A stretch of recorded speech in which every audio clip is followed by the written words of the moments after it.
कहते हैं ना कि बिहार देश की राजनीति की नई दिशा तय करता है, मगर नई दिल्ली का सिंहासन यानी कि कुर्सी तो उत्तर प्रदेश तय करता है।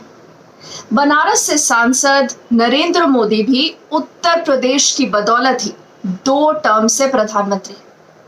यूपी का महत्व ऐसे ही समझा जा सकता है कि पिछले असेंबली चुनाव को किसी भी कीमत पर जीतने के लिए बीजेपी ने सारे घोड़े खोल दिए थे और अखिलेश यादव का गठबंधन लगभग 40% वोट लेकर भी चुनाव हार गया। अब फिर से उत्तर प्रदेश का युद्ध क्षेत्र केंद्र बिंदु में आ गया है।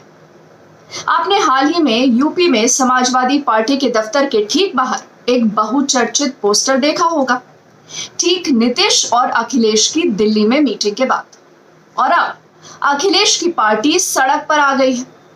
कुछ ही दिन पहले धरना प्रदर्शन में शामिल हुई और अब 19 तारीख को विधानसभा तक 3 किलोमीटर की पदयात्रा का भी एकाएक ऐलान कर दिया है।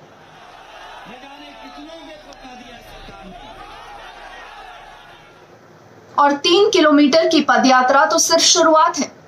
चर्चा या कुछ खबर ऐसी भी आ रही है कि अखिलेश यादव उत्तर प्रदेश की पदयात्रा पर निकल सकते हैं।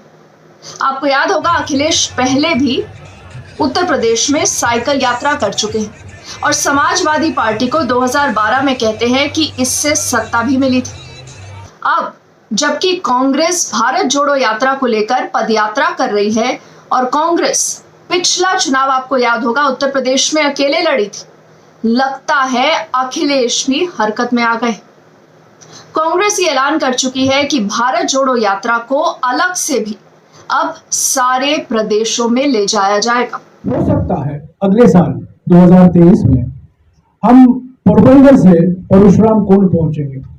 हो सकता है, संभावना है कि 2023 में इस भारत जोड़ो यात्रा के अनुभव के आधार पर पश्चिमी भारत के कोने से पूर्वी भारत के कोने तक हम एक और यात्रा निकालेंगे।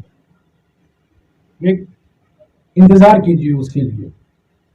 और उसके पहले जिन राज्यों में भारत जोड़ो यात्रा नहीं जा रहा है, वहां अलग अलग भारत जोड़ो यात्राएं आयोजित किए जा रहे हैं। और मुझे खुशी है आपको बताने में कि 1 नवंबर से असम में धुबरी से लेकर सदिया तक, पश्चिमी कोने से लेकर पूर्वी कोने तक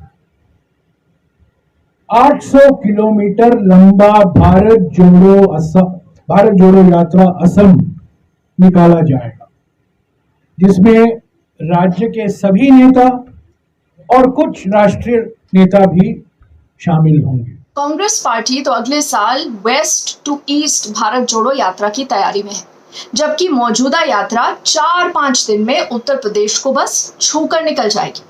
कयास है कि अगर कांग्रेस खास नहीं डाले तो कई पार्टियां मिलकर अलग से एक फ्रंट भी बना सकती है, जनता फ्रंट या फेडरल फ्रंट, जिसमें पुराने जनता दल परिवार के साथ साथ ममता बनर्जी और टीआरएस हो।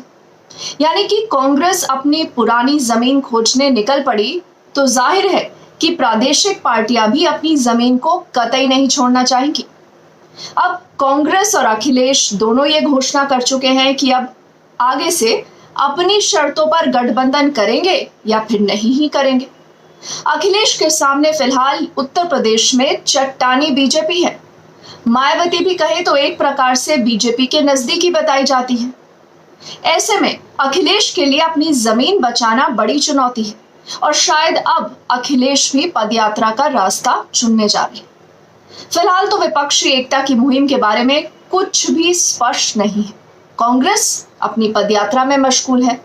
अखिलेश, टीआरएस और ममता, किसी का भी रुख स्पष्ट नहीं है और न ही कांग्रेस का। ऐसे में सब के सब अपने वर्चस्व और अपनी जमीन की लड़ाई में जुट गए हैं या जुटने वाले।